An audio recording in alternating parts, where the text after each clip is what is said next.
Now, here is Aparna Ramaswamy continuing with Panchatantra. Good morning and welcome again. I'm Aparna Ramaswamy narrating the Panchatantra. Continuing on with last episode, there are two jackals who are arguing the point, should we really interfere? Should we involve ourselves in something that's really none of our business? Should we stay away?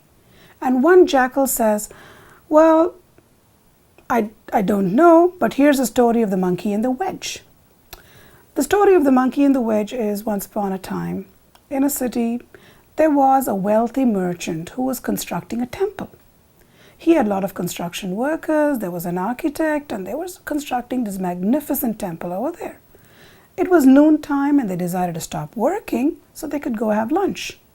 At that same time, there was a band of monkeys who happened to come to that city. And they came to this construction site and started poking around, looking at the tools, looking at the wood, just jumping around over there and playing around over there. One monkey saw this huge log of wood that had been spliced in two, and there was a wedge of wood that had been placed between the gap in that wood. Now this monkey goes up to that wedge and says, well, what a strange thing. Why have they stuck this piece of wood in this log there? So he stands and with great difficulty he pulls apart that wedge. But the moment he pulls apart that wedge of wood, he gets caught in that gap between the log and the log snaps shut. And he's in such excruciating pain, and we don't know if he dies, but he's just yelling and writhing in pain over there. So this jackal says, well, just like the monkey who poked around in a place that he had no place to go there, same way we should really not interfere in the business of the lion and try to find out why is the lion unhappy, why did the lion walk away from the water. It's really not our business. Why should we interfere in that? So the other jackal says, well, there's a time that you shouldn't interfere, but if we only think about, as long as my stomach's full, as long as I'm happy and I'm safe, why should I try and interfere and why should I try to interact with anybody else? How does that make us any different from beasts? We can't do that. We should try and help this Lion King. He is the king of the forest.